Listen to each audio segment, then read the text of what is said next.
If you want talk, games, and fun all rolled into one, well, you've come to the right place. This is The Game Show, where host Bradley Clarke and his special guests talk about the world of television game and competition shows. But Bradley's guests aren't here to just talk. They came to play a game as well. What will today's topic be? What game does Bradley have planned? There's only one way to find out. It's time to start the show. You heard the man. Welcome to The Game Show. And here's your host, the Bradster himself, Bradley Clarke. Oh, you know what time it is. Thank you so much, Austin Angelo, and welcome everybody to another exciting episode of The Game Show, the talk show all about the world of television game and competition shows. I'm Bradley Clarke, and I have a Bradster question to start off the show with today. What do episodes 4, 14, 22, and 27 of The Game Show all have in common? Well, if you're super fans of the show, you would know that each of those episodes featured a former survivor castaway as my special guest. And guess what? Episode 38 of The Game Show, which is this one, will be added to that list. So you're probably wondering, which castaway will be joining Bradley for a survivor conversation this time around? Well, it's a two-time player who competed for the $1 million prize and the title of sole survivor on these 2 seasons. It is one of the most stunning places in the world, Fiji. Crystal clear water, diverse and dangerous wildlife, and hundreds of breathtaking islands. This will be the battleground for a survivor culture war. These 20 Americans don't know it yet, but they're about to be divided into 2 tribes. The Millennials, ranging in age from 18 to 31. Gen X, ranging in age from 33 to 52. I'm a TV writer, and it took me 14 years in assistant purgatory to finally become a writer. And I don't think younger people would put that kind of time into whatever their dream is. They would just try to find a new dream. 2 generations with 2 very different approaches to life. They'll be abandoned and left to fend for themselves. They must learn to adapt or they'll be voted out. In the end, only one will remain to claim the $1 million prize. 39 days, 20 people, 1 survivor.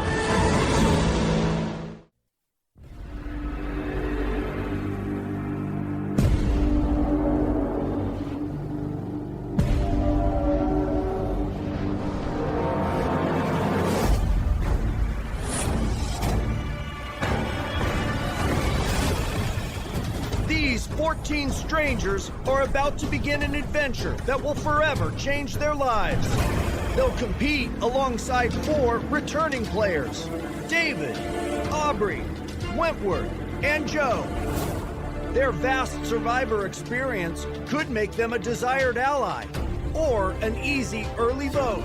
And there's a secret, game-changing twist. After being voted out, players will be faced with a decision: go home or go to the edge of extinction, where they'll be pushed further than ever before for a chance to get back in the game. In the end, only one will remain to claim the $1 million prize. 39 days, 18 people, 1 survivor.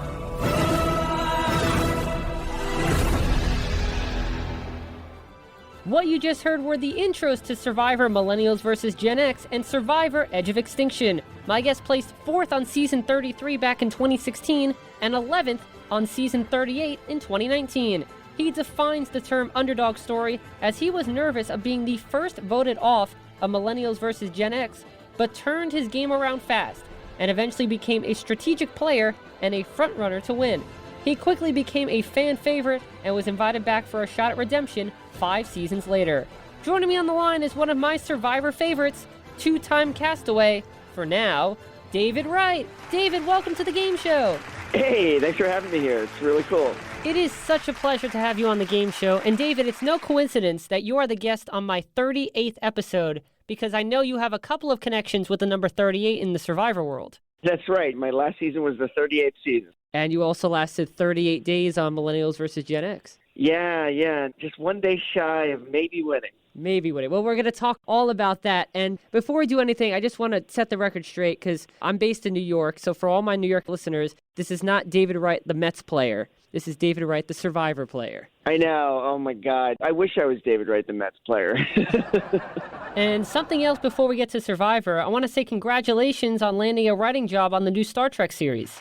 Thanks a lot. I can't say too much about it. I signed like an NDA. It's all kind of pretty top secret. But yeah, it's being run by Mike McMahon, who was the showrunner for Rick and Morty. And it's a half-hour animated Star Trek show for CBS and All Access. And yeah, I'm so excited for people to finally see this thing. It's really a dream come true. And you get to work alongside another Survivor alum, John Cochran. That's right. Yeah, Cochran and I, we carpool each morning to and from work. And it's insane because the reason I ever bothered to apply to Survivor was because I saw Cochran play. I'm like, well, if that guy can do it, I can do it. And now to have played Survivor twice and to be working on a Star Trek show in a writer's room with Cochran, it's just insane. Do you share Survivor stories during the car rides? Oh, my God, yeah. Actually, it's funny. Somebody at CBS, they asked us to do a podcast, like record our car conversations. And by the way, honestly, it would be like a really cool podcast, except that if we knew we were being recorded, it would completely destroy the great thing about our conversations. But topics range from like relationships, Survivor, politics, like everything. It's a real trip.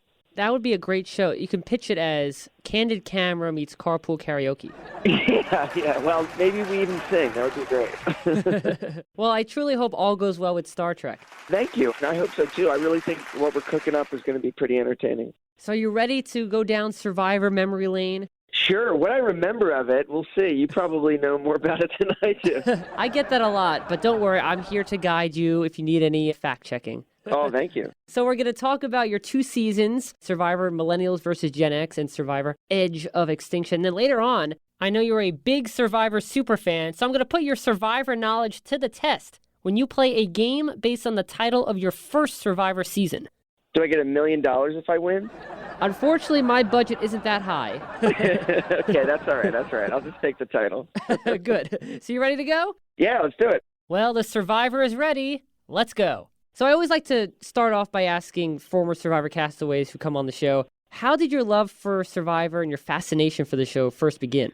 Well, it's kind of crazy. I was around in 2000. I was an adult, but I somehow missed Survivor. And that was May 2000. And then I didn't really discover Survivor until I was walking through my living room. My roommate was watching, and it was season 20, Heroes Villains. And I'd heard the word Survivor and heard about the show. And I'm like, oh, this is what that is? And I was like, oh, this is actually pretty interesting. So I bought the first season on Amazon, and then I was immediately hooked. And I'm like, okay, now I have to watch every season of this. And it wasn't until I saw Cochran play that I'm like, well, crap, I should apply. And I applied 3 times, and obviously eventually the 3rd time was a charm. It must have been a neat experience for you watching as a writer because Survivor is all about storytelling. So your perspective is probably a unique one as a viewer. Yeah, it is. And actually, I tried to use storytelling to sort of advance my game. It got me, I think, to at least day 38 the first time. Diminishing returns, I suppose, because I only got to day 25 the second time. It's interesting. I don't think people appreciate sometimes the storytelling aspect of it. Just like all the different people that drop into that game and all the stories they have to tell that organically come out of this crazy game and just all the suffering that you go through. And I think people learn things about themselves that they didn't know. And it's not just about surviving and catching fish. I mean, there's really a lot to mine from that experience. As a super fan, do you have a favorite Survivor season? Yeah, honestly, I stand by this even lump my seasons into it. I still think my favorite season is Second Chance. And I think actually largely due to the storytelling. It just feels there's these different chapters that you can really sink your teeth into in terms of the storytelling. And the gameplay is great. And there's so many people to root for. Fishback was probably the guy or the horse I was rooting for the most. But such a wonderful season.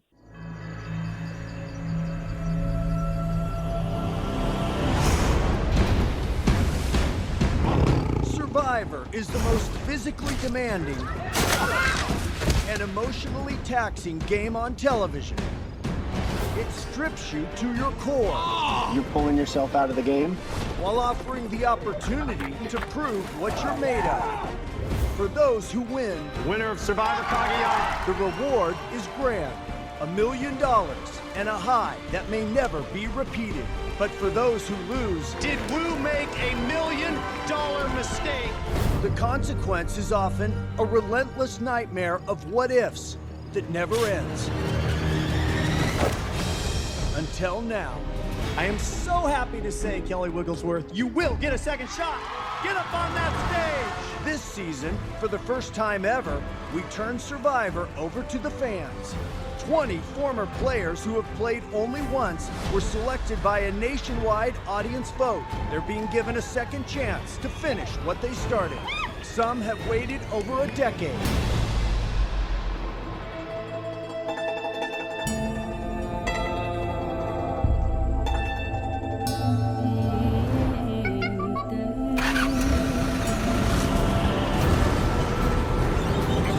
They've traveled to Cambodia, a country with its own stunning, humbling, and powerful history that stirs the emotions. It serves as a vivid reminder of how the past can haunt and provides the inspiration to seize their second chance.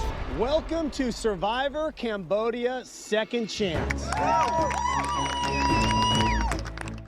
Second Chance was the first season that I sort of watched in real time. So that's probably why I lean that way as well. So you get the call to go on Survivor and you're heading off to Fiji. Now, as a super fan, you probably knew that Survivor had filmed in Fiji back in season 14. So did you initially think that there was going to be some sort of theme?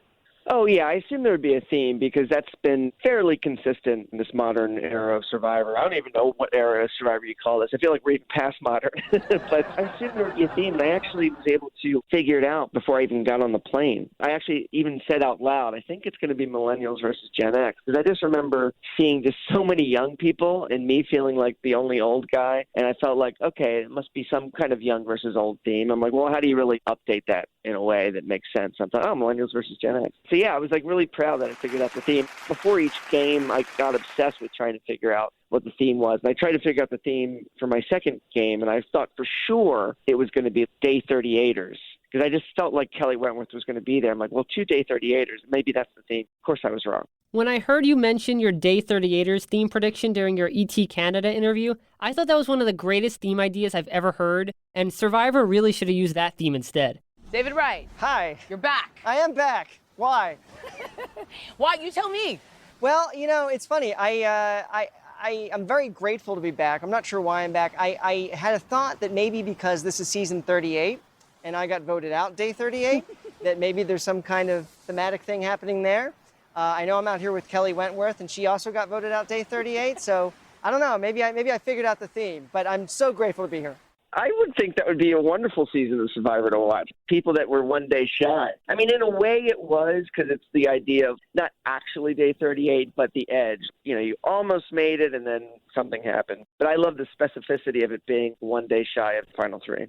For the opening shots of season 33, the Millennial tribe members and the Gen X tribe members were not in the same boats. So did you second guess your theme prediction, or did you figure the tribe members were just mixed up by production to fool the cast? No, I was still sure. I'm like, no, it's Millennials versus Gen X. I know it. You know, at Ponderosa before the game started, I had a little journal, and I was just nicknaming everybody and dividing up the tribes based on age. I was a crazy person, but, you know, you have to, like, pour your nervous energy into something, and that's what I did. And the biggest thought I had when I'm getting into the boat was, thank God it's not a marooning. I don't have to jump off of a boat into the water and show everybody that all I can do is drown instead of swim. That's right. They had the scavenger of items on an island instead of on a boat. Yeah, and I remember Jeff saying, all right, Survivor's ready, go. And then I just launched off in a sprint. And about 15 seconds in, I'm completely winded because all the adrenaline, I'm thinking, oh, my God, I can't believe I'm actually on Survivor. What's happening right now? I honestly remember that like it was yesterday. All right, we're going to put you to your first test. Scattered up in this jungle area are items that are going to help you over the next 39 days. Some of these items will offer short-term value. Other items will offer long-term value. In addition, each tribe has 2 stations. You'll choose one item from each station. Leave the other one behind. These will be your first big decisions in this game. All right, are you ready to do this? Yes. All right, let's go! Before Jeff sent the 2 tribes back to camp, he warned everyone that it was cyclone season in Fiji and the production team was monitoring the weather in case of a possible cyclone hitting. What was going through your mind when Jeff told you this, and then on day 2 when it was no joke, a cyclone was hitting and the tribes were being evacuated? Before I send you on your way, we are in the cyclone season here in Fiji. It's been rough. We're in a lull right now. The forecast is for another big storm to hit soon. This is no hype, it's for real. This season, more than any other, you need to get to camp and start working on a shelter because you are going to need it. Grab your stuff, head out. Good luck. It's funny. When he said it, I was only half paying attention. I was mainly in my head saying, oh, my God, I'm on Survivor. Oh, my God, we're past the first sort of quote-unquote challenge. I can't believe this. He's saying something about a storm, Fiji weather or whatever. I'm sure it's fine. But then when we were getting evacuated, the winds were whipping so much and the skies looked like hell was about to fall on top of us. And I thought, oh, my God, I'm going to die because I had this dream of wanting to play Survivor. And how stupid to follow your dreams if they lead to your death. It was really scary. I've never been in a storm like that before. So we're standing around in the mud from last night's storm, and Jeff Probst strolls casually into camp, and I don't know what's going to happen, but I'm a little nervous. Is this evidence of last night? Yeah. It's been rough. Nobody slept. No one slept. We didn't sleep at all. Well, the storm is getting worse, so we sent the tarp over this morning, thought maybe that would help you guys weather it, but in the last few hours, it's been upgraded again. It is now a cyclone. Oh. And the prediction is tonight is going to be much harder than last night. Oh my God. Wait, guys, let him talk. So, for the first time in 33 seasons of Survivor, we are going to evacuate. Oh my God. Oh my God. That means it's serious. It's an interesting dad. No. My jaw drops. This is unprecedented. This is something that we've never seen. There have been bad storms on Survivor, but we have never done this in the history of 33 seasons of Survivor. So here's the deal. You guys are gonna collect your personal items, grab your chickens. We don't wanna leave them out here. You wanted adventure. Yeah. You got it. All right. Are we leaving, like, we gotta get, I gotta figure out where my bag is. Wow. This is all gonna be totally destroyed. This is not all fun and games. This is the real deal. This is a real cyclone, and there are real people's lives at stake.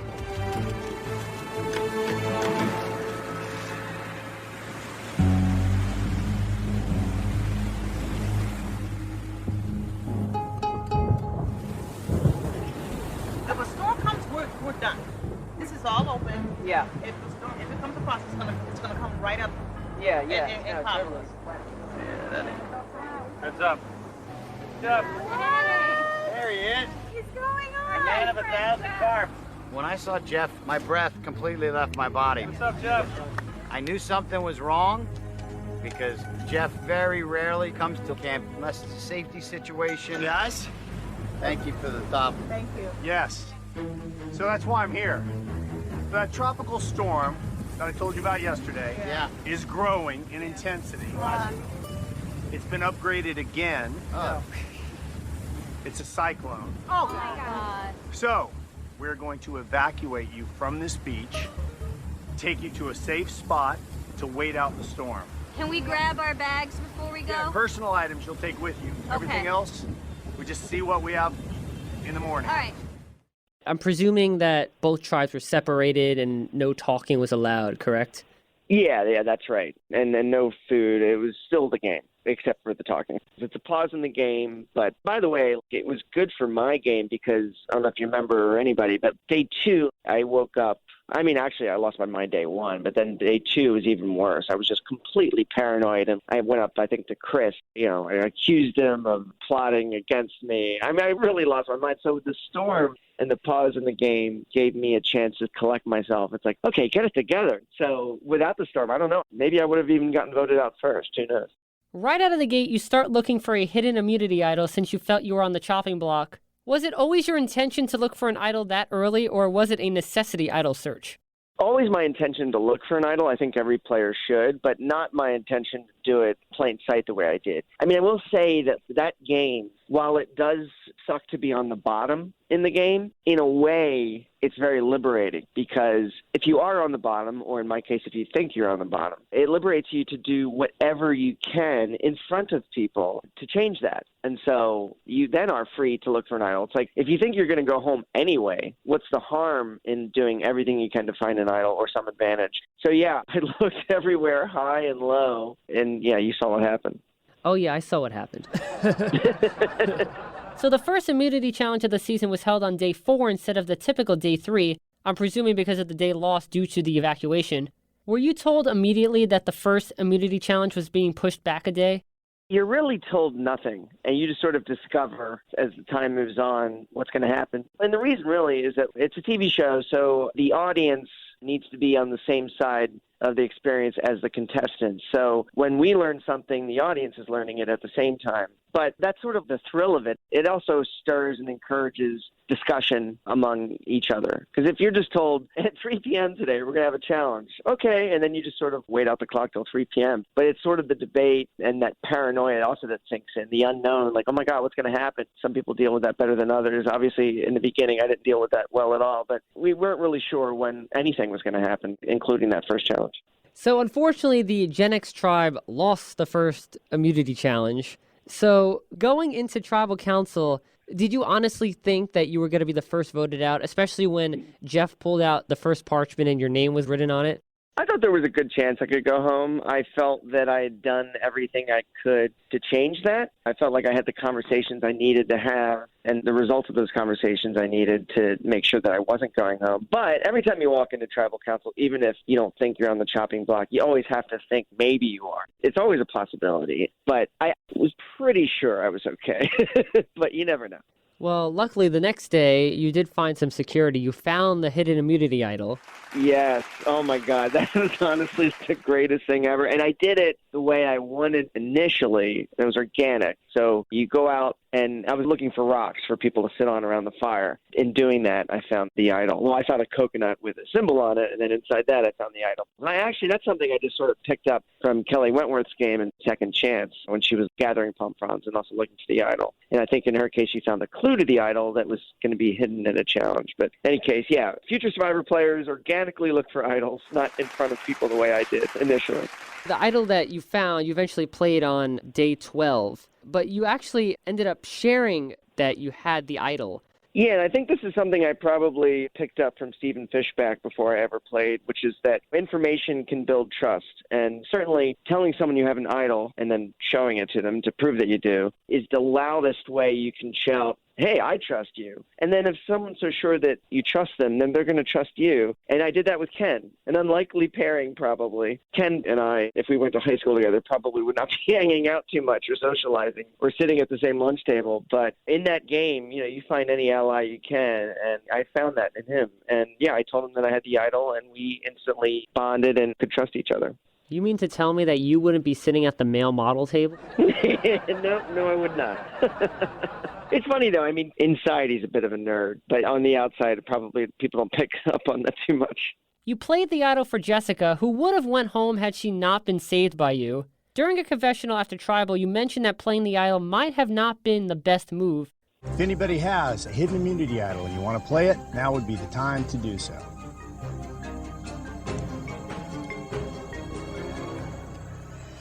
Jeff. Oh, man. Can I say a few words to them really quick? Yeah, step right up here. All right. I want you all to know it's been a pleasure meeting you. I enjoy all of your company. And now for maybe the bit that's going to upset some people. I'm going to play this for Jessica. First vote. Jessica. Jessica does not count. Jessica does not count. Jessica does not count. Jessica does not count. Fourth person voted out of Survivor, Millennials versus Gen X. Lucy. I played an idol tonight, but I don't know that playing that idol was the right move because I saved someone who nobody really wants to work with. And now I don't have an idol, and I'm incredibly vulnerable. So in retrospective, do you think it was a good move on your part to play the idol so early in the game and not for yourself? Oh, I still stand by that move, but I think the most dangerous thing about that move, that early, it announces that, hey, I'm playing this game right now. You better be too. And again, the resume building of it all, in a way, it did put such a target on me because people could see from that move on my resume filling out. And they're looking at their own resumes and they're not seeing a lot of moves on theirs. And so it puts a giant target on your back, but it's a tricky game. The best thing to do for Survivor to get to the end is just to keep your head down, not make any waves. But then you get to the end doing that and you don't have any resume to show and like, oh yeah, I did this and this and this. And then you're just considered a goat and you don't get the money. So I stand by the move. I think it was a good move. It built trust with me and Jessica, and it even led her, I think, to be willing to go to rocks when it eventually came to that later on in the game. And I don't think she would have done that if it weren't for that move. And luckily for you, you found another idol the very next day. I'm wandering the jungle, and then I just turn and I spot on the ground a log with our tribe symbol on it. I can't believe I was so fortunate to play an idol and then find it again the very next day. Congratulations, you found the hidden immunity idol. The hidden immunity idol will keep you safe from being voted off the tribal council. It's exactly what I love and crave. I've tasted no victory in my real life that compares to the victory that I feel right now in Survivor. It's just a shame that it took me till 42 years of age to get it. But I want to be that guy because that's going to get me further in this game. Yeah, and this is something I picked up from Rob Cesternino, who, before I played, I remember him saying, look, play the idol and then just find it again. Once you play it, it drops back into the game. Just go looking for it again. And I felt empowered to find the idol because I already knew how they were hidden. For all the trust I had with Ken, I did lie to him about how I found the idol in the way that it was hidden because I didn't think anybody needed to know that except me. So yeah, I knew to look for some organic material, whether it's a coconut or a log or whatever, and then look for a symbol, and then inside, obviously, the idol would be. I love the idea of a symbol being placed on a log or a coconut and having the idol inside instead of an idol just being hidden in a tree or under a rock. As a superfan, did you appreciate that added difference in the idol searching during your first season? Oh, I love it so much. And I just remember when I saw that symbol on that coconut, I think I was like, oh my God. Like suddenly fireworks are going off in your head. You just want to scream. Yeah, I thought that was an awesome way to hide the idol. I love how creative the show gets with that. Hiding idols inside coconuts or within challenges. I love all that stuff. Yeah, I was so impressed how they actually got an idol inside an actual coconut and a log. Yeah, and that thing was hard to open. But yeah, it was really cool. So the same day that you found the idol, there was a tribe swap from 2 tribes to 3 tribes. Drop your buffs. Man. We're switching things up. To make it a little more interesting, we're not only going to mix up the tribes, we're going to switch from 2 tribes to 3 tribes. Expansion. If you draw an orange buff, you will return to what was the Millennial Beach. Your new tribe name will be Vanua. If you draw a purple buff, you'll return to what was Gen X. Your new tribe name is Takali.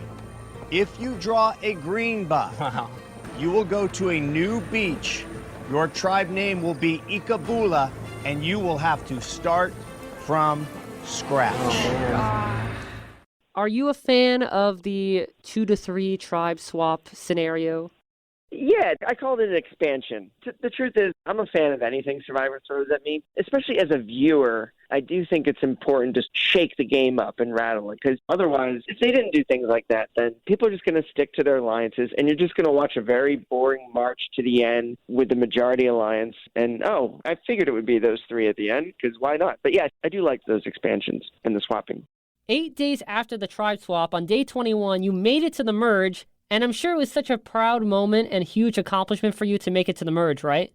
Oh, yeah, it was a huge benchmark. There's so many benchmarks. First being survive your first tribal, and you make the swap, and then you make the merge, and then you want to make the loved ones visit, and of course you want to make final journey. But at the same time, it's a little nerve-wracking because I hadn't been with Ken for a while. Felt like I had pressure to reestablish that relationship and feel him out, see if we still had what I thought we did. And you're worried about everybody else's relationships and whatever conversations that they were having. But I felt generally pretty good reaching the merge. And another benchmark is winning an individual immunity challenge, and you did just that on day 28. David wins individual immunity. Nice job. I gotta ask, You came into this game and you have been so vulnerable about the things you see as flaws, your inability to swim, you're not as athletic, and yet here you stand with the most valuable thing around your neck that you earned. You're gonna make me cry again, Jeff. Well, what is it? There are so many people that watch this game and think, I could never do that. You were one of them. Yeah, and I'm just trying to, like, tamper down that voice in my head that says I can't, and start listening to a voice that says I can. Yeah, that was insane. Honestly, that felt like a dream. Like, is this really happening? Jeff Probst putting that necklace around your neck. I cannot freaking believe it. It's like Jeff Probst just said I won. You've always said that puzzles would be your strength for Survivor challenges, but you ended up winning an endurance immunity challenge. Were you surprised that you won the necklace with the challenge that you did? Yeah, and having played twice now, I researched my puzzles to death, and I'm actually good at puzzles in an individual game, but in a team situation, I'm not great. But I have found that maybe my biggest strength in Survivor, aside from any of the social stuff, is endurance balancing challenges. When you won that challenge, was that the first time you saw yourself as a threat in the game and started seeing other people worried about your capabilities in the game? Because you've played an idol and now you won an immunity challenge. Yeah, well, I was very glad that I won. At the same time, it's like, well, crap. Now everybody's going to be coming after me even more now. I would never, ever recommend that anybody throw individual immunity challenges. You should always try 100% in that game because you just never know. And it's like, if you are putting a target on your back, well, then do something to change that or make a case for somebody else. I just think that you have to try your hardest because there's so many unknowns that the known could be winning immunity and not having to worry about tribal that night. But yeah, that put a giant target on my back. The most famous moment from Millennials vs. Gen X occurred at Tribal Council on day 30, when for only the third time in Survivor history, a rock draw was used. Brad fact! However, prior to the rock draw, you played your idol for Ken, who ended up receiving none of the votes. That was a waste. I blame Adam for that, by the way, who overheard a conversation with Sunday and Brett or Hannah, maybe. If I had overheard the conversation he had, I never would have played it on Ken. But I went up to play the idol, and then I sat down, and he told me that he heard it was Ken. And, yeah, I wish I had actually heard that conversation for myself. If anybody has a hidden immunity idol and you want to play it, now would be the time to do so.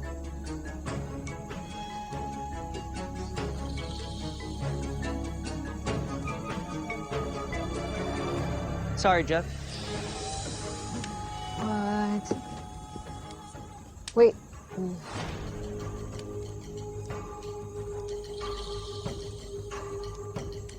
Here you go, Jeff. Hold on.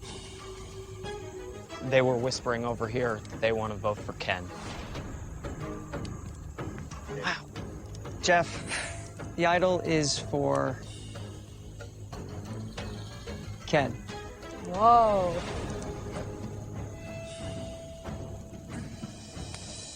All right, any votes cast for Ken will not count. Damn. I'll read the votes. First vote, Zeke.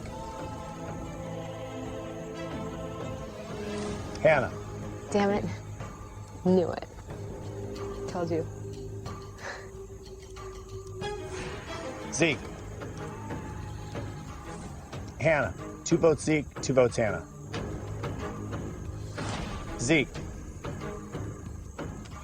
We're tied again. 3 votes Zeke, 3 votes Hannah. Zeke. We're tied again. 4 votes Zeke, 4 votes Hannah. Zeke. That's 5 votes Zeke, 4 votes Hannah, 1 vote left. Hannah, we're tied. So after the 5-5 tie between Zeke and Hannah, did you think that the revote would actually go the same, or do you think maybe Jessica was going to flip? Oh, I worried Jessica was going to flip just in the way she was behaving. She looked like a deer in headlights, and I was like, oh, God, please don't flip, don't flip, don't flip. I'll read the votes. Hannah. Zeke. Hannah. Zeke. 2 votes Hannah, 2 votes Zeke.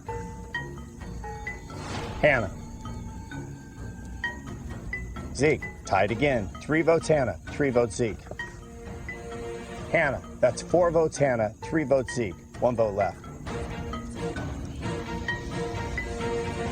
Zeke. Oh my God. A tie occurred again, and now, because a unanimous decision wasn't made, a rock draw would decide who goes home. At this point, you wasting the idol just increased your odds of going home.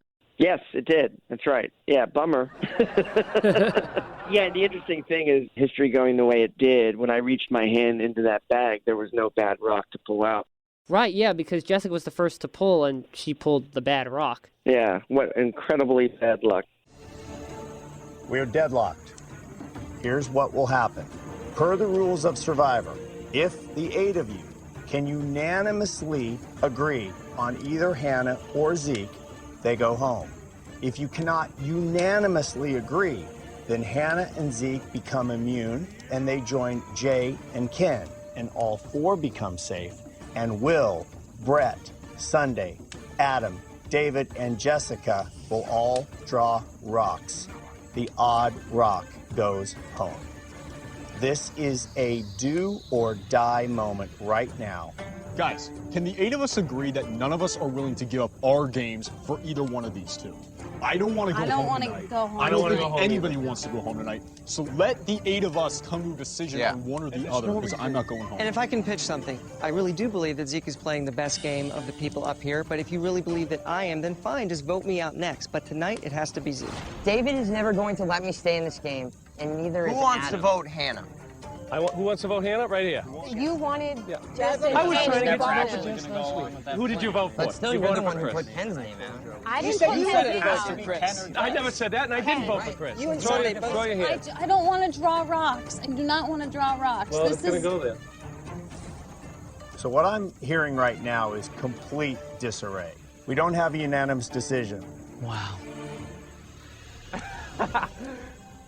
So here's what has now happened. Oh, boy. Because you guys can't control your own fate by coming to an agreement, Hannah, who is in trouble, is safe. Zeke, who is in trouble, is safe. Jay has immunity, he's safe. Ken has immunity idol, thanks to David, he's safe. So 6 people will draw rocks. Will, Brett, Sunday, Adam, David, and Jessica. One of you is about to go home after 30 days in Survivor by making the biggest move you can in this game, going to rocks. There are 5 white rocks. There is 1 black rock. White means you're safe. Black means you're going home. All right. Oh my God. Grab it and don't look.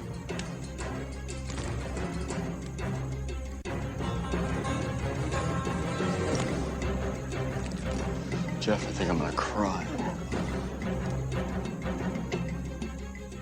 All right, $1 million rock draw. Black means you are out of this game.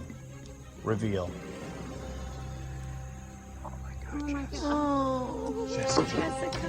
I'm so sorry. Sorry, Jessica. Jessica. Sorry, Jessica. Sorry, I didn't want to go to Jessica. lunch. David did. Oh my God. You played a great game, You did Jessica. Great game, Jessica. Great job, Jess.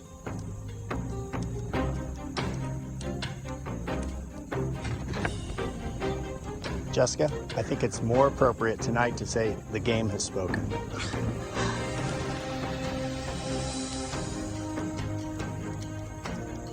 It's time for you to go. When you first saw that your rock was white and your ally Jessica's rock was black, what was your initial reaction? Oh, just this weird mix of relief and sadness because I needed her and then she was gone. And it's the worst way to go because it's nothing you did. It's complete chance. And it was wonderful to see a white rock in my hand. I just wish it had been the black rock in somebody else's hand on the other alliance.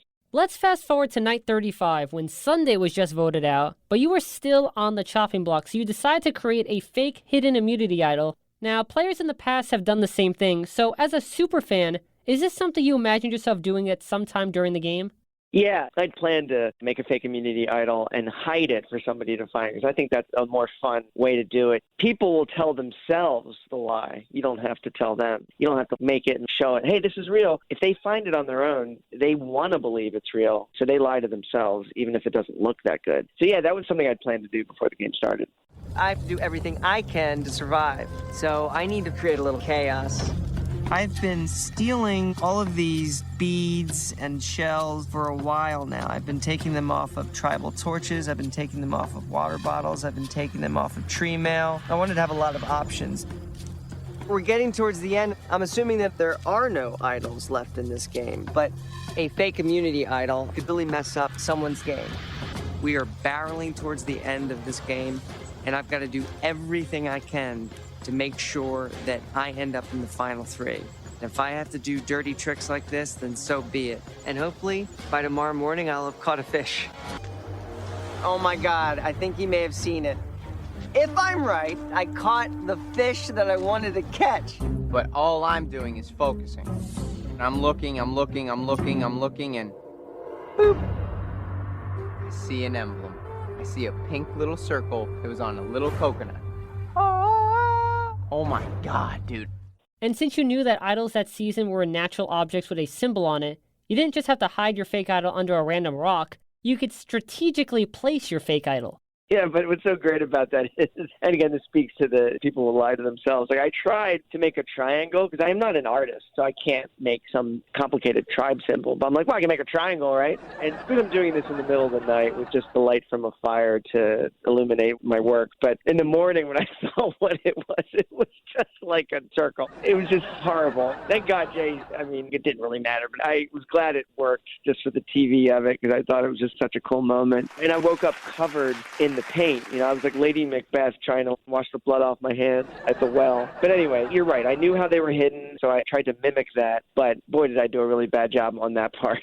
When Jay actually pulled out and played your fake idol at Tribal Council, how hard was it to not smile and laugh?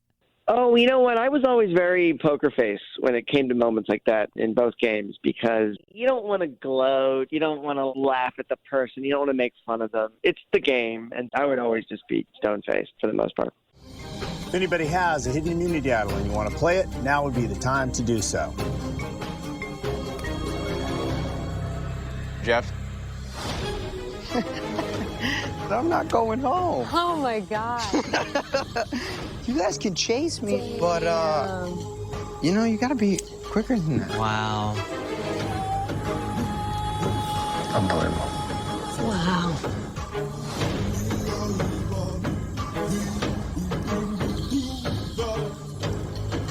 This is not a hidden immunity idol. It is a work of art, but it has no value in this game. Did you tell him afterwards that it was your doing? Yeah, it didn't air, but when he got up to get his torch snuffed, he was saying goodbye to all of us. And he's like, was that you, dude? I'm like, yeah. I just told him. And he took it, by the way, so well. And what did air? You saw it. Snuff my torch, Jeffrey, or whatever he said. Such a great guy. And he went off really classy. First vote, Ken, will not count. Jay, that's 1 vote, Jay. Yeah. Jay, 2 votes, Jay. Love you, God. 15th person voted out, the 8th member of our jury. Damn. You gave it everything, You dude. got me, you guys. I hate all of you, dude. Come on, Hannah. To the very end, dude. To the very end. I had fun, though. Jay? You're all warriors. It was mad fun. You too, Jay. Man, have fun.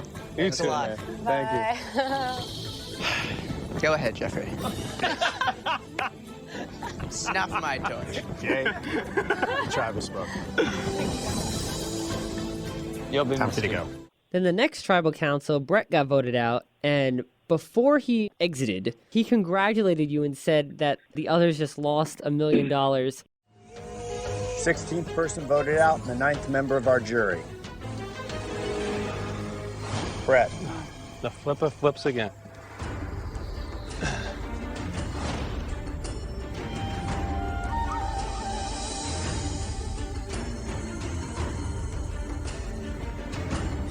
Brett, the trap has spoken.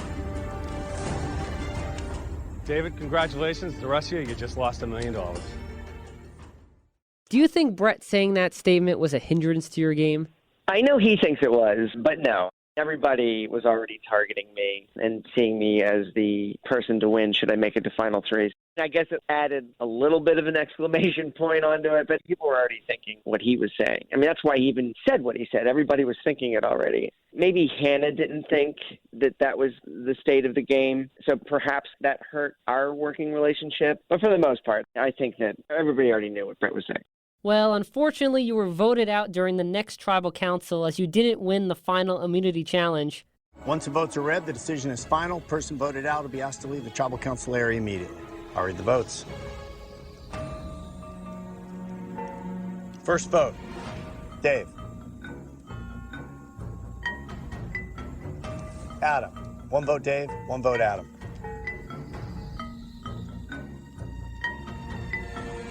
David. 2 votes David, 1 vote Adam, 1 vote left.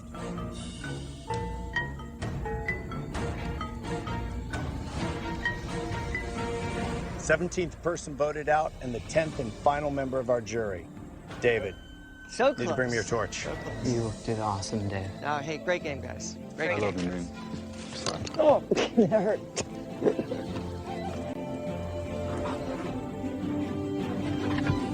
David, tribe has spoken. Playing Survivor is the biggest dream I've ever had, and I'm so grateful I got to play it with all of you. Vanaka. Now, I remember how disappointed I was that you didn't win that season, but you must have been really disappointed, I'm presuming. Yeah, I was disappointed too. I sometimes think back to that challenge and I'm like, if I just stacked a few more bowls. It's amazing to think that $1 million comes down to how many bowls you stack. Take your time. 30 seconds left as Ken places his 6th. Hannah working on her 6th. This is it. Hannah places her 6th. Going for her 7th. Ken working on his 7th. Get it on there. 10 seconds left. We'll go to another showdown if Ken can't get there. We are tied 6-6. Careful. 5, 4, 3, 2, 1. Ken places his 7th and Ken wins his 4th individual immunity. Guarantees a spot at the final tribal council in an epic finish to this season. Huge effort. That was down to the last seconds. You did it, buddy. Awesome job. Ken, come on over. For the 4th time, immunity is yours.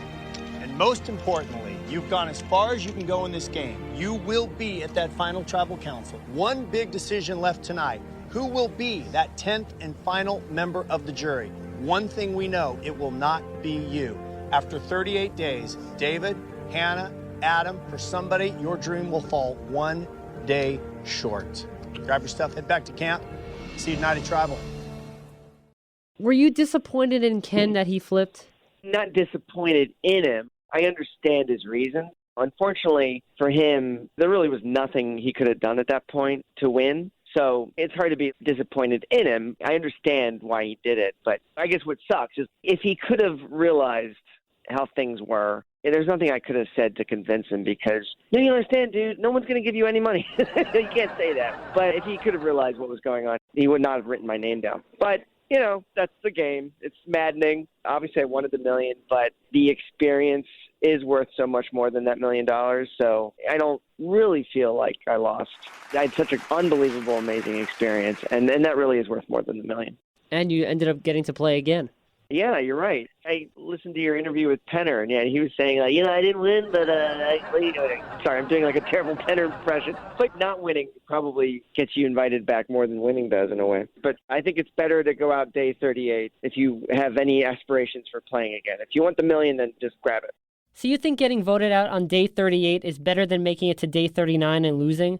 I do. I would rather get out 38 than lose in the final 3. And then depending on how the votes fall, is this losing day 39 with 0 votes or is this losing just by 1 vote? But yeah, I think day 38 is the cleanest way to lose.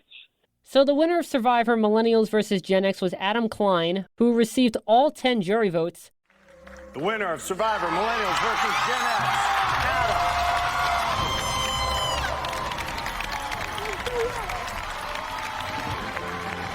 Well, it was a clean sweep. Adam got every single vote from the jury. Why did you end up voting for Adam and not your ally, Ken? I saw a lot of my game in Adam's game. I thought he was playing more strategically, and I wanted to reward that. I felt like I was voting for myself when I cast my vote for him. I just thought he played a better game than Ken or Hannah, and obviously so did everybody else. Every player has their story of why they want to play again, but for you, did making it to day 38 and being so close to winning inspire you to definitely want to play again in the near future? Yeah, I love Survivor, and playing it the first time didn't change that. Playing it the second time didn't change that. To me, it's a little bit like the Goonies. I feel like I'm 12 years old when I'm in that game, and I kind of already feel like I'm 12 anyway outside it. But I really feel like a kid inside that thing, and it's just so much fun. For all the suffering and misery that goes along with it, it's just still so much fun. And having gotten a taste of it, a big taste the first time, I'm like, well, I got to do this again if they want me, you know? So yeah, it's a thrill. Don't worry, I still say to myself, I'm 12 years old. Okay, good. So the next season was Survivor Game Changers, which featured two of your castmates, Zeke and Michaela. Were you asked to be part of Game Changers? I was not. I imagine probably because I'd gone to day 38 and the next game starts up 2 weeks later, so I don't think I was in any position physically to be able to do that. That would have really messed me up. There was just no way I was ready for another season that soon. Well, 5 seasons after your original season, you were ready to play again. So let's talk about your second go-around on Survivor, Edge of Extinction. You mentioned before how you thought all the returning players were going to be day 38ers. But when you saw both Joe and Aubrey, who were not day 38ers, what were you thinking? I was like, well, got this wrong. And actually, I got a little nervous. I'm like, oh, man, I thought I had everything figured out. No, I do not. What is this thing? And then, of course, we found out on the boat what it was, which, in a way, there really isn't that big a difference between day 38 and Edge of Extinction, just the idea behind it. But when I saw them, I'm like, well, okay, well, it's not 38. Welcome to the 38th season of Survivor. Here's a sobering thought. In less than 72 hours, the first person will be voted out. That's how fast this game moves. And every season, it gets a little more complicated, a little more difficult to win. No matter how good you are always hovering on the edge of being voted out. Just think of the history of great Survivor players who have yet to win. In fact, let's just invite 4 of them to join you this season. Bring them in!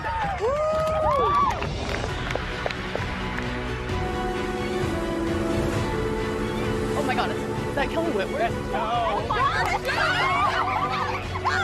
My 2 favorite players are Kelly Whitworth and my total Survivor crush is Joe. And so we see this boat coming, and then you see the blonde, and I'm like, that's freaking Kelly Whitworth.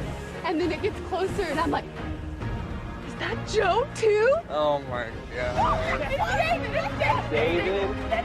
Aubrey, hey! I hate that you brought people I like. Come on up. This is who you're going to be playing with. Wentworth, David, Joe, and Aubrey. Oh my God. Welcome back. Now, the first time you saw them was on your opening shot, correct? Yeah, that's right. In the boat, Joe's mustache, Aubrey, who, by the way, I am friends with Aubrey, but neither of us told each other that we were going to be there. And when I saw him, I'm like, man, I wish we had talked before this. Little pregame. Yeah, the truth is I'm actually anti-pregame, and I think that any returning player, it's actually a mistake to pregame. I think it's better to be somebody as a returnee, especially in the season of all returnees, who can sort of navigate and float from alliance to alliance, because everybody's going to be looking for like, oh, we need to pull one more vote. Who is that person? Oh, it's me. But anybody else would probably tell you that you should pregame, but I think that's a mistake. So when Jeff actually announced that the season was called Edge of Extinction, what did you think that actually meant? All right, let's review the track record of these 4 returning players. Kelly Wentworth, first woman to find 2 hidden immunity idols, and when she found herself in a deep hole, she used one of them for a record-setting blindside. David Wright, scared of pretty much everything. We don't need to relive all that. On day 1, but he didn't give up on himself, and he turned into a dominant strategic force. Joe has played most of his Survivor days with a massive target on his back. Despite that target, Joe's tribes have won 16 challenges. And Aubrey literally cried in the shelter the first time she played, but she overcame her insecurities and lasted 76 out of the possible 78 days she played. 4 very different styles of play, 4 very good players, none of them won. Because Survivor is unpredictable. And that's why it's so great. And that's why you are here. You chose this adventure. And when Survivor pushes you further than you ever imagined, that is your opportunity to stand up, adapt, and conquer. And that is the theme we're going to be exploring this season. This is Survivor: Edge of Extinction. I mean, just what he said, people who had gone so deep, either spiritually or in number of days. I didn't think there was an island, but we were looking at the buff and the logo in the buff, and it did have an island on it with someone standing on it. And I think we all did talk about it briefly, but then it never really just caught as an idea that we were so sure that that's what it was. The game Survivor is pretty much the same. I mean, it has evolved in terms of the twists and challenges, but ultimately it's the same game. You're on an island with a bunch of people, you form alliances, you write down names, and hopefully you get to the end and then ask the people that you voted out to vote for you. The theme is a way to put a fresh spin on an old game.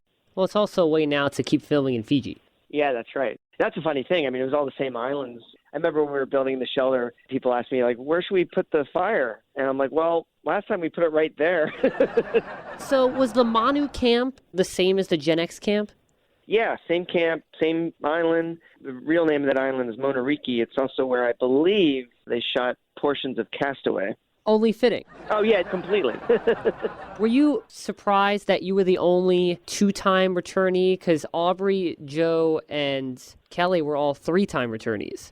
I wouldn't say surprised, but I thought, I wonder if people are going to know who I am. I mean, I thought like I made a big splash my season, but like you said, 5 seasons later, does anybody remember it? The long-term memory of a Survivor viewer is not that long. I feel like the second after the reunion airs, people forget who played that season instantly. But yeah, I mean, I didn't think too much of it. And if anything, I think it was a bonus or a positive. You also mentioned in your ET Canada interview that you wanted to create a fake advantage. Yes. What's one thing that you really want to nail this time around? I've got all kinds of ideas about things I want to accomplish in this game. I want to have a lot of fun out here like I did the first time, but I want to take it to the next level. I want to do something in Survivor that's never been done. Give it to me. Okay. Well, one of those things, I want to create a fake advantage, and I want to find something I can write on, create a fake advantage. Someone will find it. I call it the soul vote advantage, where by playing this advantage, which is fake, so it won't actually do this, but they think it will, it'll cancel tribal voting. And then they must announce who they want to send home. And then, of course, if they're hiding that, now they're out, and hopefully that creates a war between 2 players who aren't me. Okay, wow. I mean, I remember you went into Millennials versus Gen X saying, I'm going to do a fake idol, and you did that. Probably one of the most convincing ones I've ever seen. But you just upped the ante, and listen, I'm going to give you a slow clap in advance if you can pull that off. We'll see. I hope I can. It's just so much fun out here, and that's really all I want to do is have fun and win the $1 million. Unfortunately, you didn't end up getting to do that. Was that because you had planned to do it later on in the game and day 25 was just too early? Yeah, I was basically going to do it about the same time I did it with the fake idol on my first time. And actually, when I was on the edge, that island, I was working on it. I had stolen the black paint from camp and brought it to the edge, and I'd started it. And had I ended up back in the game, would have absolutely hidden it for someone to find. But unfortunately, that was not meant to be.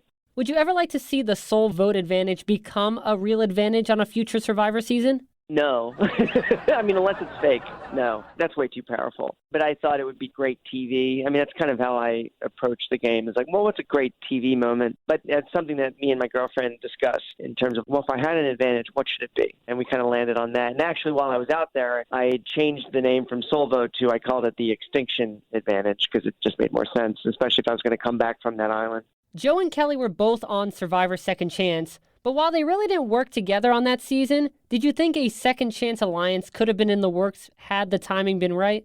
Oh, I absolutely considered that. Because in addition to what you just said, also they played Candy Crush together. Representing the Survivor side from Survivor Second Chance, it's Joe and Kelly. Sweet. Only 7 matches left for Joe and Kelly. Yeah, I can't. Right there, right there, right there. The blue, the blue, the blue. The blue. Almost there, it's so close. 4 more matches. Blue's got to keep going. To the right, blue. Joe to the right, blue. 42. Blue's coming up. Joe and Kelly are 3 matches away from $100,000. Oh my, that's 48. Joe needs 2 more matches. 49. 46.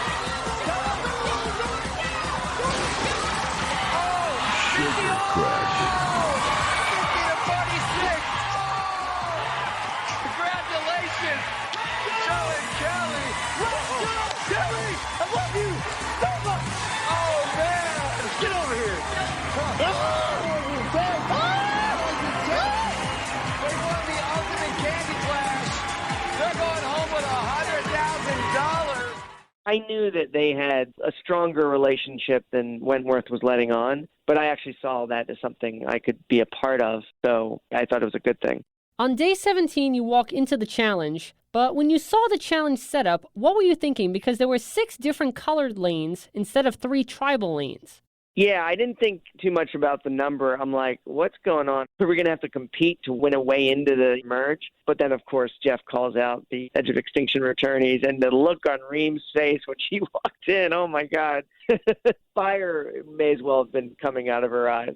Well, over the years, certain moments on Survivor have become iconic. Some moments take years to become iconic. Others become iconic the moment they happen. This might be one of them. Oh, gosh. Come on in. Oh, wait, what? I knew it. What? I knew it.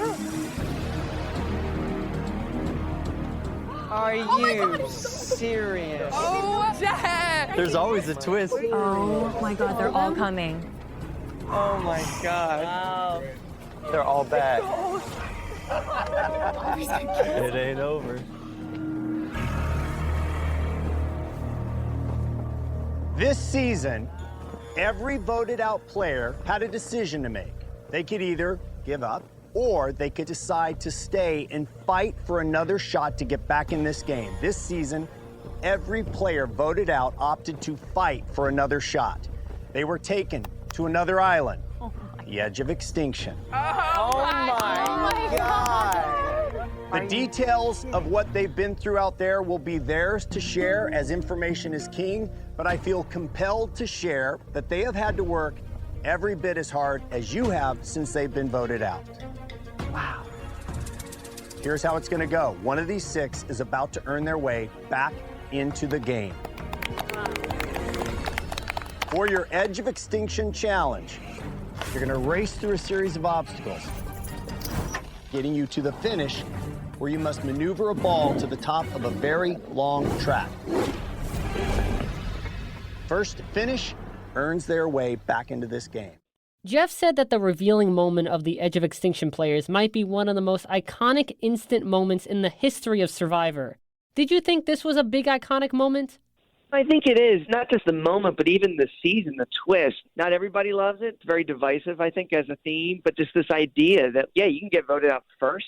And if you're willing to, like, stick it out and tough it out, you may get 1, if not 2 opportunities to get back into the game. And, yeah, I think that was pretty iconic. I mean, it's hard for me to be objective because I was there. But, I mean, you tell me. You were watching. Maybe you don't think it was. What did you think? To be honest, for me, it wasn't at all iconic because the introduction of the Edge of Extinction players played out exactly like the Outcast twist back in Survivor Pearl Islands, to the specificity that there were 6 castaways coming out of a bushy area with revenge in their eyes. Yeah, I hear that, which obviously the Outcast twist, not a very popular twist. Right, and that was the first thing I thought of. A lot of fans didn't like it. Jeff has even said that he didn't like the Outcast twist. And here we are doing it again, just with a different name. You have survived the bugs, the lack of food, the miserable living conditions, and the ever-shifting tribal dynamics. Together, you voted 6 people out of this game. 3 from Morgan, 3 from Drake. The reasons you voted these people out varied. The only real common trait among the 6 people you voted out is that they're no longer in this game. But that may soon change. Morgan, Drake, your past has come back to haunt you. Come on in, guys. No way.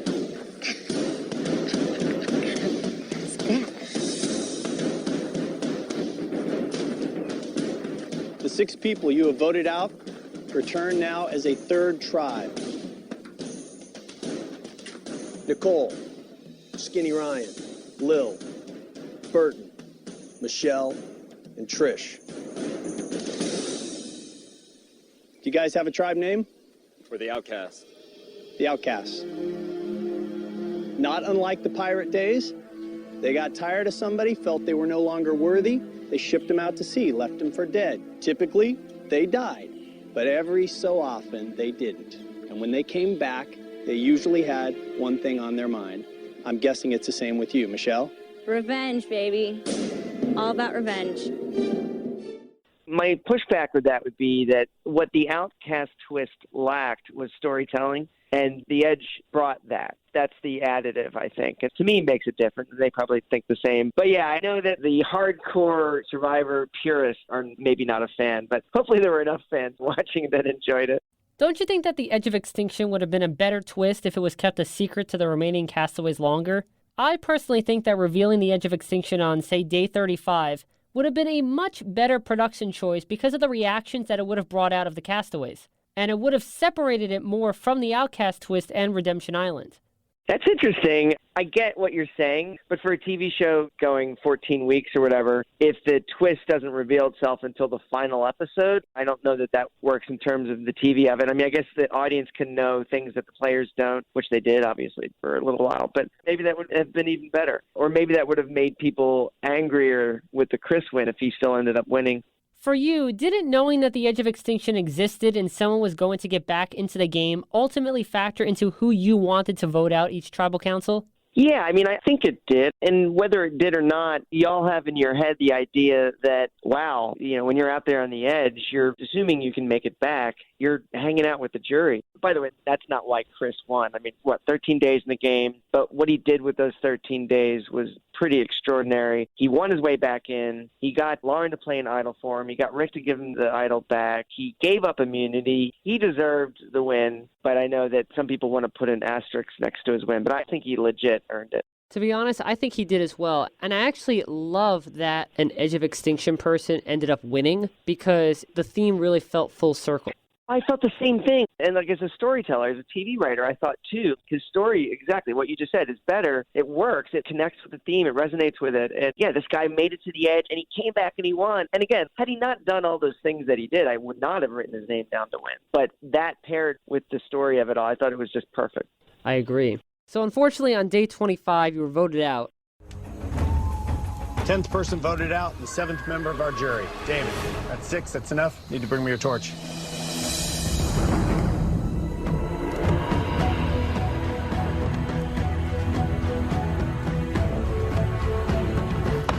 Here we go again, Jeff. David, sharp spoken. No hard feelings, guys. You know I had to try, but I am going to claw my way back in. Thanks, Bye, David. Love you, see you guys. Later, buddy.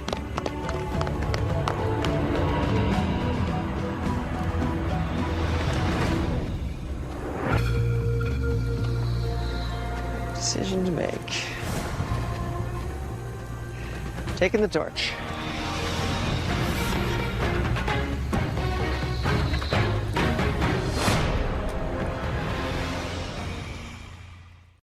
Just so that everyone knows how tough really was Extinction Island.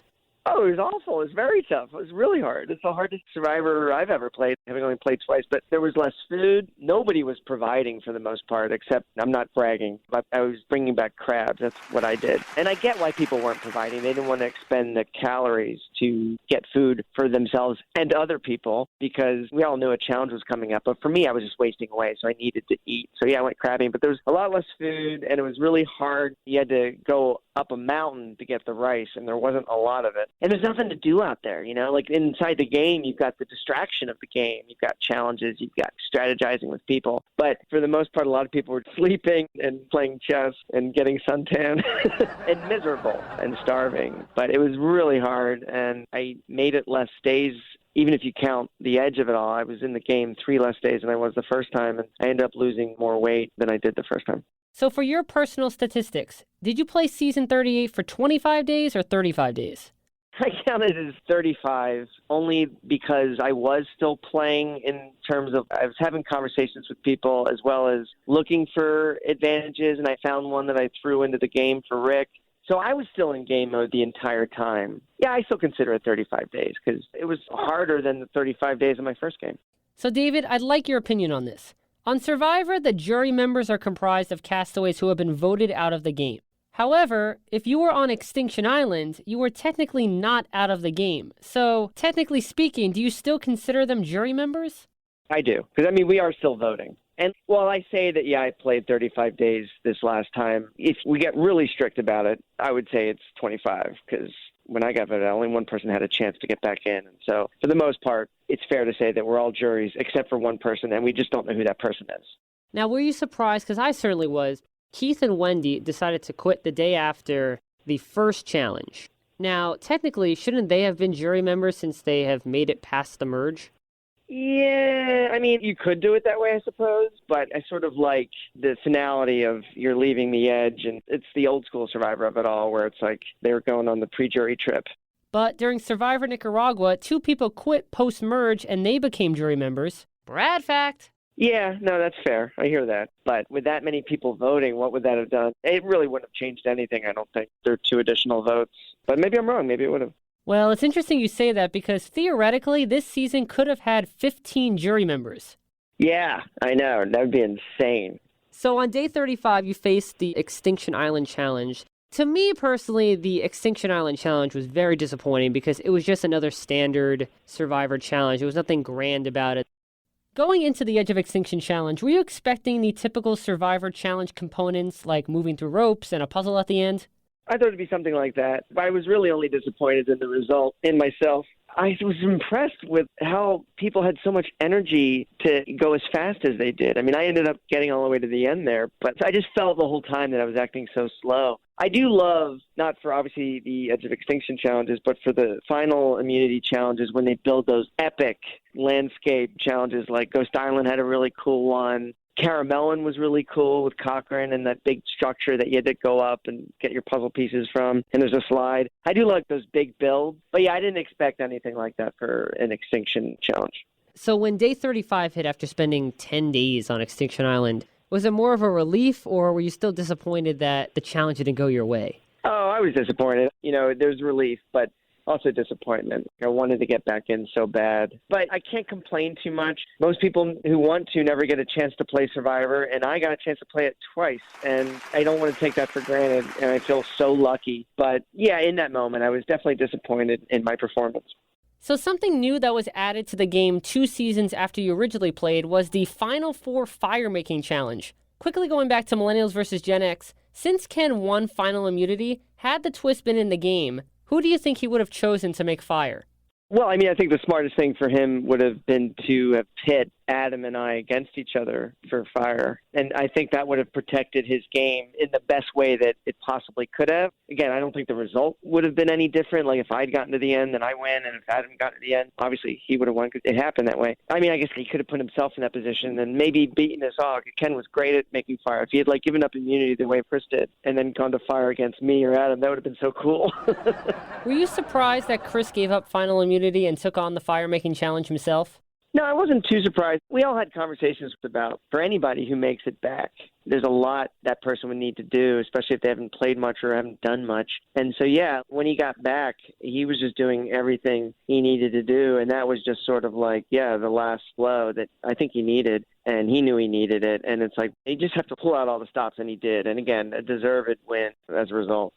The winner of Survivor, Edge of Extinction, Chris.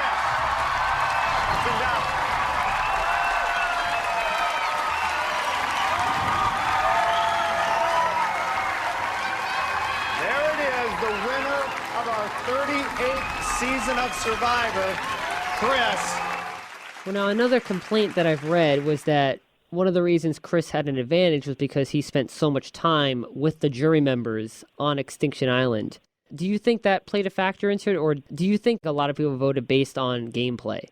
I think ultimately it was gameplay and the story of it all, those two things combined. Yeah, it's great to hang out with the jury, but I'm sure Gavin and Julie, there's no way they would have traded places with Chris, right? I think if they have any regret, probably they would have tried to do things more flashier the way Chris did with the 13 days he had. So yeah, I don't see that as playing a huge factor. The vote came mainly down to gameplay and Chris's story. So as a superfan yourself, where does Edge of Extinction rank on your list of best twists and best seasons?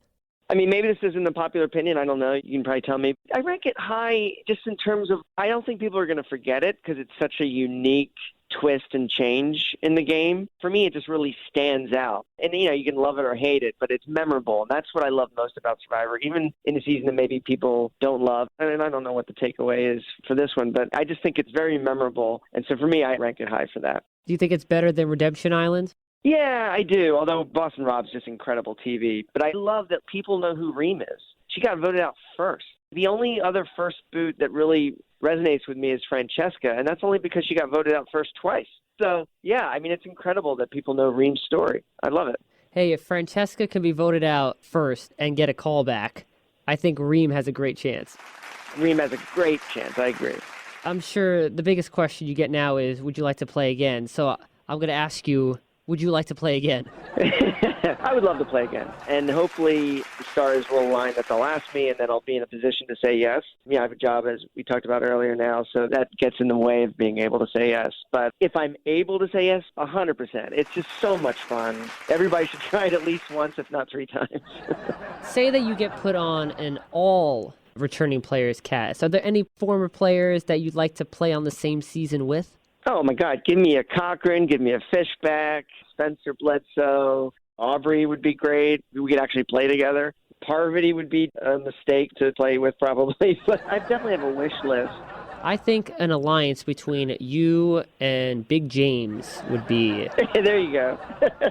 the story of all Survivor stories. Yeah. Or Big Tom. Or Big Tom. Or anyone that had the name Big. Yeah. So there's now more than a rumor that season 40 of Survivor is going to be an all-winners season.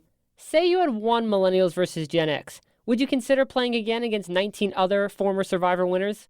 Well, it's funny. Cochran and I have had this conversation that the idea, like for him, he's won. And so going back, all you can do is at least as well, but probably worse. But that said, to me, it's still so much fun, that game, that if I was a winner and was asked to play again, I'd still say yes if I could, because it's just so much fun. I always like to ask this to Survivor castaways who come onto the game show. Which castaways that you've played with do you still keep in touch with? Hannah, Chris, and Brad, and Rick from this season, a friend for life in Rick. And I feel pretty confident we'll all get to see him play again. And I can't believe I didn't mention playing again with him, because there's no bigger trust or loyalty I found in any other Survivor player than what I had with Rick. Put us on a tribe together again, and I promise you, one of us will come back with the million. I'm sure you were excited that on day 17, he was the one that got back into the game. Oh, my God. Yeah, he was the guy I was most rooting for. I was also rooting for Aubrey as well, because I knew I could work with her. But Rick, I'm like, oh, my God, please come back in the game. We're going to kill this thing. Now, if you do get invited back sometime, do you hope it's a different location than Fiji? Well, I don't think it will be.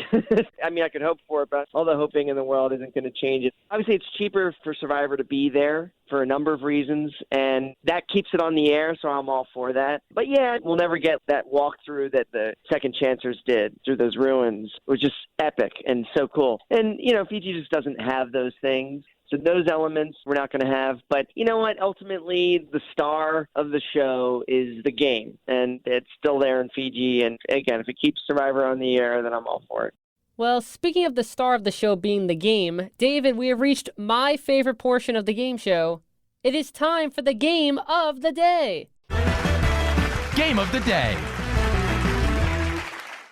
So for your game, David, I figured I would take inspiration from the theme of your first Survivor season and put your superfan status to the test with Survivor trivia questions. So I hope you're ready because this game is called Millennial or Gen X.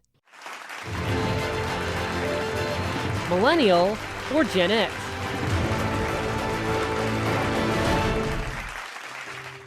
Okay. Such a creative title, wouldn't you say? I love it. Spent all night thinking about it. I should have predicted it. And here is how Millennial or Gen X works. I have 9 cards labeled Millennial and 9 cards labeled Gen X. Based on the year of their birth, each card corresponds to a former Survivor castaway that identifies with their labeled generation. You'll pick either Millennial or Gen X, and I'll give you the name of the castaway behind the card. I'll then ask you a question relating to that castaway with a correct answer scoring 1 point. The questions can be about any aspect of the castaway's Survivor career, and the questions vary in structure. You'll get to play all 18 of the questions, and to win, you must score a total of 9 points or more. However, you may not pick the same category more than 3 times in a row. So for example, if you decide to face 3 Gen X questions back to back to back, the following question will automatically be from the Millennial cards. So David, those are all the rules. Are you ready to play? I'm ready to play. Are you ready to write me a check for $1 million? Well, I gotta find one. I don't think there's one around here. Give me a few years. Okay, no worries, no worries. All right, David, let's play Millennial or Gen X. 9 correct answers away from winning, and what would you like to start with, David? Millennial or Gen X? You know what? Let's actually start with a Millennial. Starting with a Millennial, all right. And here comes your first Millennial castaway. Sierra Easton, born in 1989, and here's the question. Sierra Easton's mom, Laura, originally competed on what season of Survivor before the two were castaways on Survivor Blood vs. Water? Oh, man. I'm not going to get this right. I'm going to say South Pacific. You were close because they filmed it in the same location. Survivor Samoa was the answer. Damn it. Okay. No worries, still plenty of game to play. What next? Let's do another Millennial. Millennial it is, and let's see who your castaway is. Eric Reichenbach is the castaway, born in 1985, and here is your question. Eric Reichenbach, castaway on both Survivor Micronesia Fans vs. Favorites and Survivor Karamoan Fans vs. Favorites, finished both of his seasons in what place? Oh, this is great. Finished both of his seasons, and I'll say 7th? He did better than you thought. He actually finished in 5th place. Oh, okay. I just remember him giving away that necklace. Interesting. I want to give individual immunity to Natalie. A slow start, but hopefully a strong finish. Yeah, we'll see. Let's try Gen X this time. Hopefully a member of your age range will get you on the board. And your castaway is Coach Wade, born in 1971. And here comes your coach question. Complete this classic line said by 3-time Survivor castaway Coach Wade. Walk the path of the noble blank. Warrior. That is correct. I said from the very beginning that I wanted to walk the path of the noble warrior. Yes. All right, I got one right. I hope that correct answer helps you walk the path of the noble winner of this game. I hope so. So maybe we'll do another Gen X again. Another Gen X question it is, and this time your castaway will be...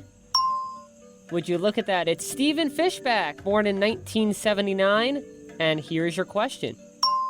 On Survivor Cambodia's Second Chance, Stephen Fishback was the first castaway to hold what advantage? And this question comes with choices. So David, is it vote steal, extra vote, or negate a vote? I believe extra vote.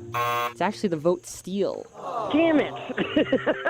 You're right. He took Joe's? Yes, that is correct. He did take Joe's vote. All right, it is time to vote. Jeremy, you're up. Jeff? I'd like to remove a little bit of mystery and threat from the game and play my advantage.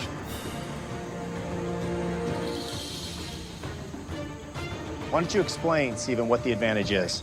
I am able to steal someone's vote and cast it myself, that person won't be voting at Tribal Council, I guess for the first time in Survivor history, and I will be voting for them instead.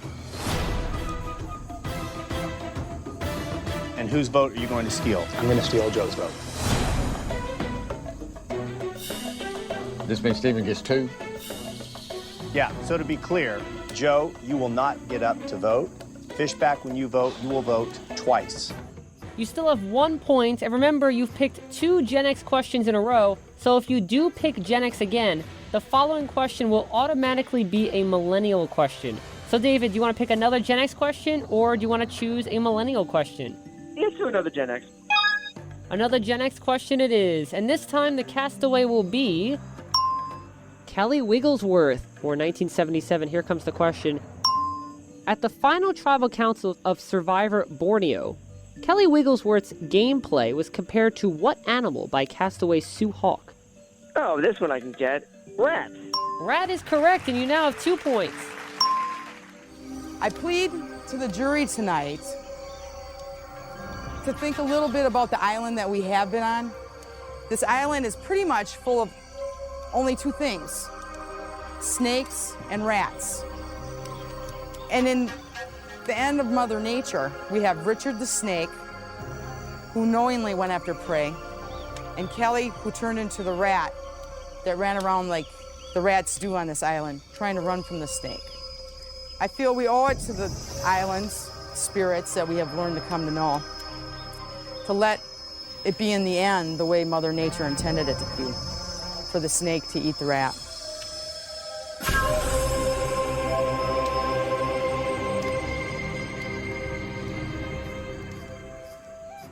As I mentioned, because you picked 3 Gen X questions in a row, your next question is automatically going to be a Millennial question.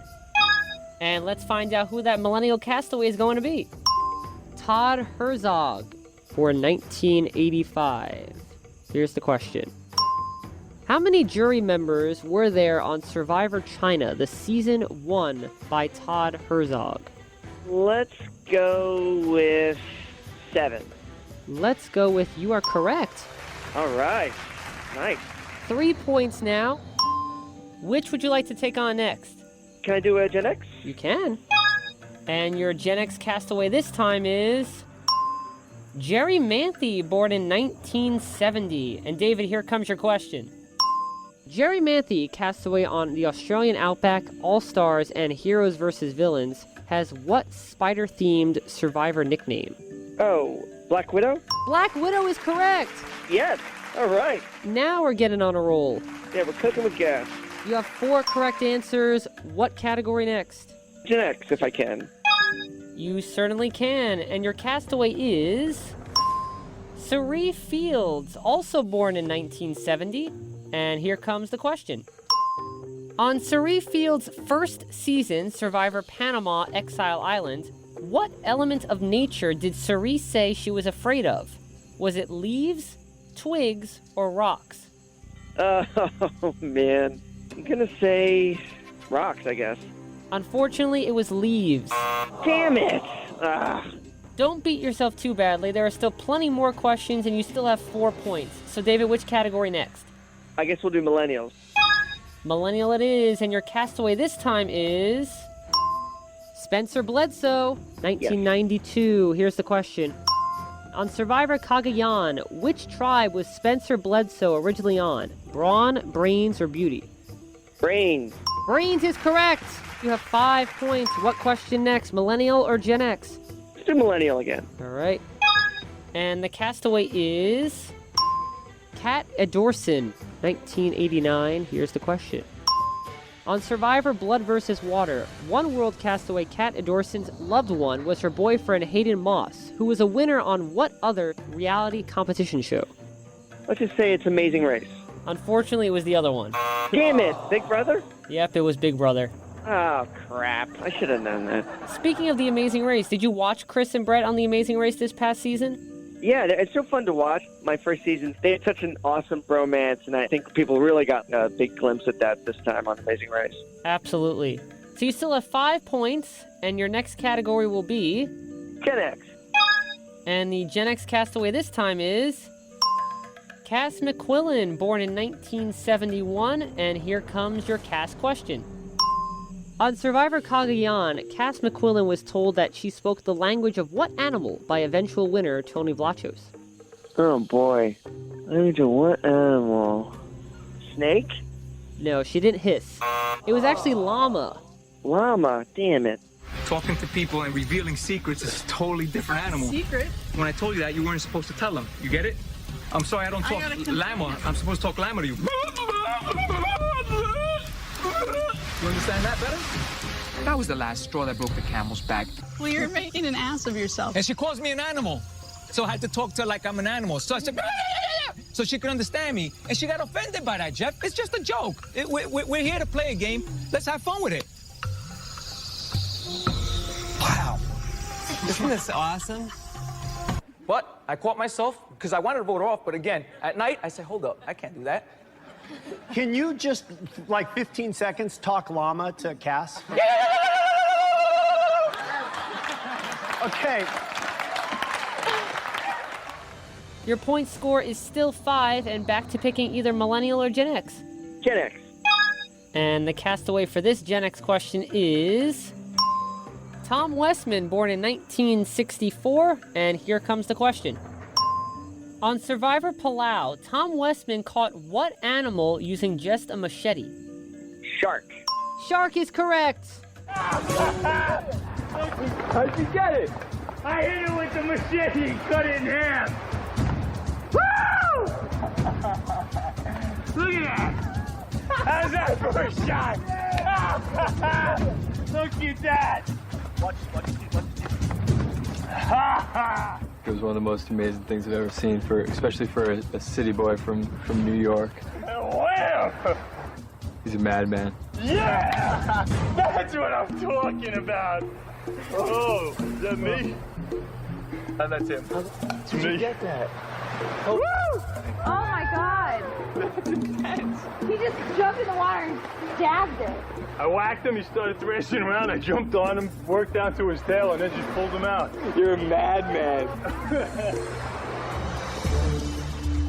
Jeez, you try to be the provider. All you try to do is bring in enough food for the tribe, and then somebody has to come along and one-up the hell out of you. The adrenaline's leaving now, I'm scared. What did I just do? I got a big giant clam, and then Tom came back and got a shark. So I guess the next step for me is to get like a humpback whale or something and bring it in. You now have 6 points, 3 away from the win. And what category next, David? Let's do Millennial. Alrighty. And the castaway is Andrea Belkey, born in 1989. And here comes the question. Name the 3 Survivor seasons Andrea Belkey competed on. Caramelon. Correct. Redemption Island. Correct. And... oh, Game Changers. Correct, and you now have 7 points. All right. 2 more correct answers to be deemed a winner. Which age group would you like a question from next? Do another Millennial. All right, do another Millennial. And let's see who this Millennial is. Fabio Berza, 1989. Here comes the question. Survivor Nicaragua winner Fabio Berza has what real first name? Is it John, Jack, or Judd? Judd. Judd is correct. Yes. You are now 1 point away from beating this game. Oh my God, I gotta get this. Which category would you like? Gen X. Okay. And the Gen X castaway is Tai Trang, born in 1964. And this is the question. Spell the location name of the Survivor season that Tai Trang first competed on.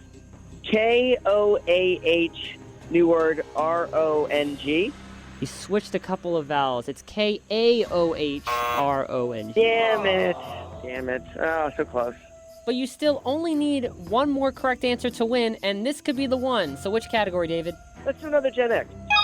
All right, this is the last Gen X question, actually. Okay. The castaway is Parvati Shallow, and for the win, here's the question. Within 1, what is the total number of all 3 of Parvati Shallow's Survivor season placements added together? 4. It's actually 9. Damn it. All right. Because of first season, right? Yeah, so she got 6th on Cook Islands, 1st on Micronesia, and 2nd on Heroes vs. Villains. Yeah. Oh, well. You have 2 more chances to get 1 correct answer, and both will be millennial questions. And the next millennial you have to deal with is Sarah Lucina, 1984. Here comes the millennial question. On Survivor Game Changers, eventual winner Sarah Lucina received what advantage from fellow castaway Sierra Dawn Thomas? The legacy advantage. That is correct, David. You have just won this game of Millennial or Gen X.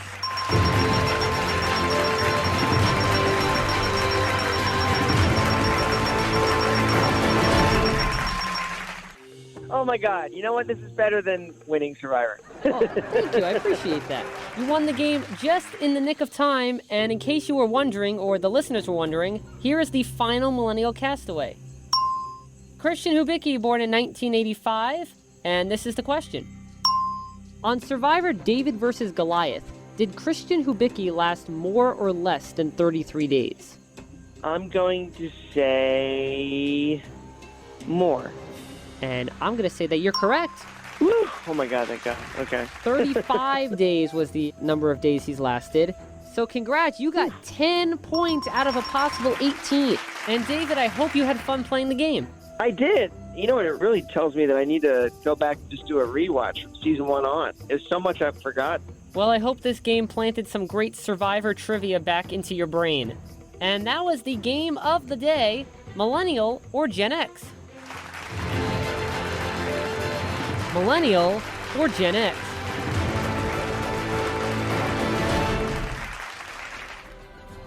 Well, David, thank you so much for taking the time to join me on the game show today to talk about your Survivor career so far, and I truly hope it is a so far. Oh my God, thank you. I had so much fun. Thanks for having me on. It was a pleasure. And I sincerely hope that the third time is the charm for David Wright, and not only do I get to watch you play Survivor again, but you'll end up taking home that $1 million prize and being crowned the sole survivor. Oh, I hope so. I don't think I can give up on Survivor until I walk away with that win. Well, you never know. Maybe someday in the future we'll both be on the same season of Survivor, form an alliance, and make it to the end. Yeah, we're officially in an alliance right now, you and me. Okay, good. That's what I wanted to hear. And of course, David, you always have an open invitation to join me again on the game show to talk some more Survivor, or if you just want to play another game. Awesome, man. I would love that. David, thank you so much again. I truly had so much fun talking with you today. Dude, it was a blast talking to you, really. Thank you for having me on. I appreciate anybody that wants to hear from me. Alrighty, take care. You too, man. Have a good one. All right, you as well. All right, bye-bye. Bye. Well, the clock has spoken, and it's time for me to go. My thanks once again to 2-time Survivor castaway, for now, David Wright, for being my guest on today's episode of The Game Show.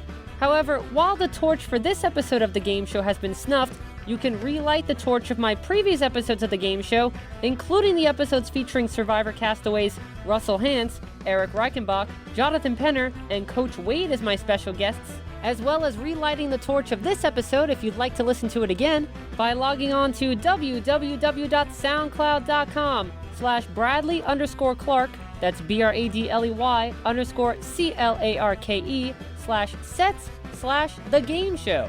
That's www.soundcloud.com/Bradley_Clarke, that's BRADLEY_CLARKE/sets/The Game Show. Plus, don't forget to like The Game Show starring Bradley Clarke on Facebook and follow The Game Show starring Bradley Clarke on Twitter using the handle @TheGameShowBC and #TheGameShow. And of course, be sure to tune in next time for another exciting episode of The Talk Show, all about the world of television game and competition shows, The Game Show. I'm Bradley Clarke, the Bradster, and I've got to run off and create a fake hidden immunity idol. I heard I might be voted off next. Bye for now. All of the Survivor cuts and sounds used during this episode of The Game Show are courtesy of the CBS Television Network. This edition of The Game Show was created and produced by Bradley Clarke and was recorded at the WRHU studios. This is Austin Angelo speaking.